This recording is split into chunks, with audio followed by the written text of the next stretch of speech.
దానివల్ల ఇప్పుడు మరి మాదిగల సభలు జరుగుతున్నాయి, మాలల సభలు జరుగుతున్నాయి. మీరు 57 ఉప కులాల సభ అని పెట్టగలుగుతారా? ఎస్సీ 57 కులాల ఉప కులాల సభ జింకానా గ్రౌండ్లో మరి 30 లక్షలు అంటారు, కనీసం 3 లక్షల మందితో సభ 30,000 మందితో మీకు పెట్టే అట్లా ఉందా ఆలోచన? ఉన్నది అన్న. వాస్తవానికి ధనం లేదు మా దగ్గర.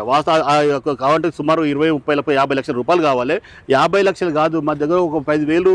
50 లక్షలు కూడా కోట్లలో అవుతుంది. ఇప్పుడు 5 లక్షల మంది ఒక గ్రౌండ్ కు రావాలంటే ఆ బస్ ఛార్జీలు అయితే మంచిగా 100 రూపాయలు. వాళ్ళు తినడం తిండి ఉండదు అన్న, రమ్మంటే కూడా రావడం 5 కోట్లు అయితే మంచిగా 100 రూపాయలు వేసుకుని 5 లక్షల మంది. వాళ్ళ గౌరవ ఎమ్మెల్యే వివేక అన్న గారు కోటీశ్వరు కాబట్టి 1000 కోట్లు ఉన్నాయి కాబట్టి ఆ పెట్టి ముందు నడిపించిండు. కానీ మా వాళ్ళు జనము రావడానికి మేము అన్యాయం అవుతున్నాము, అనగదొక్కుతున్నారు. చిట్టేశ్వరు ఉన్నాం, పోలం ఉంది, కానీ ముందుకు వచ్చి డబ్బు పెట్టి మేము మీటింగ్ పెట్టే అంత లేదు. కానీ మీటింగ్ ఏదో రకం పెడతాం. ఉపకులాలలో కొద్ది మంది అన్న డబ్బును లేరు అంత డబ్బు పెట్టి ఉండే వెంకటేష్ నేత